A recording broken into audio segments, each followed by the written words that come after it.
дар муассисаҳои таҳсилоти томактабии шаҳри Хуҷанд мусобиқаи варзишии офарин ҷараён дорад. Инобат ин мусобиқа байни тарбиятгирандагони калони Ширхоргоҳ Кӯдакистони рақами 23-юми шаҳри Хуҷанд гузаронида шуд. Ҳадаф аз ташкили ин мусобиқа қавӣ намудани саломатӣ ва обутоб додани кӯдакон арзёбӣ гардид.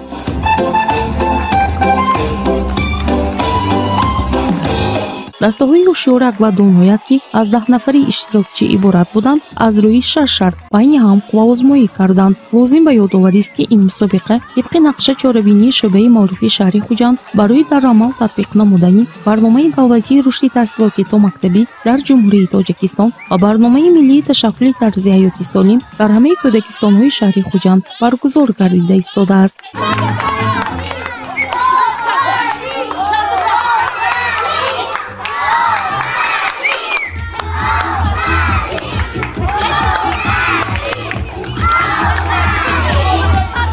зимни баргузории мусобиқаи варзишии офарин маълум гардид ки дар Кӯдакистон барои бо варзиш машғул шудани тарбиятгирандагон шароити хуб фароҳам мебошад. дар ин радиф мураббиён низ мунтазам зимни баргузории машғулият ҳамроҳи кӯдакон бо машқи бадан машғул мешаванд.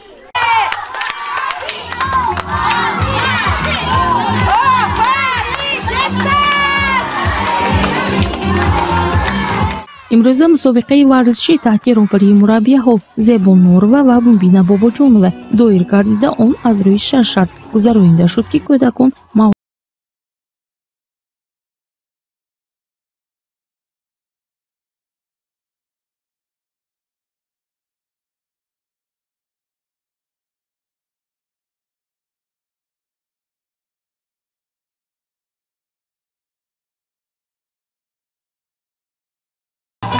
ҳамчунин барои босамҷолиб гузаштани ин мусобиқа аз тарафи тарбиятгирандагон рақсҳои зебо намоиш дода шуд. намояндаи шӯъбаи маърифи шаҳри Хуҷанд баргузории ин мусобиқаро саривақтӣ арзёбӣ намуд, зеро фасли тобистон мавсими обутобдиҳии кӯдакон маҳсуб меёбад.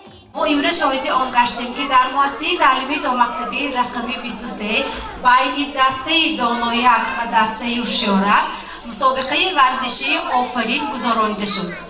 мо шоҳиди он гаштем ки кӯдакон хеле чусту чолок, чахқон ва ҳушёр мебошанд.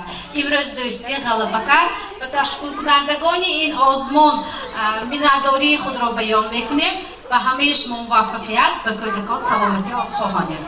Кимиё Исматова, мудири Ширхоргоҳ Кӯдакистони рақами 23-юми шаҳри Хуҷанд ва мураббиён ва ҳамаи кормандон барои гузарондани мусобиқаи варзишии офарин миннатдорӣ баён кард.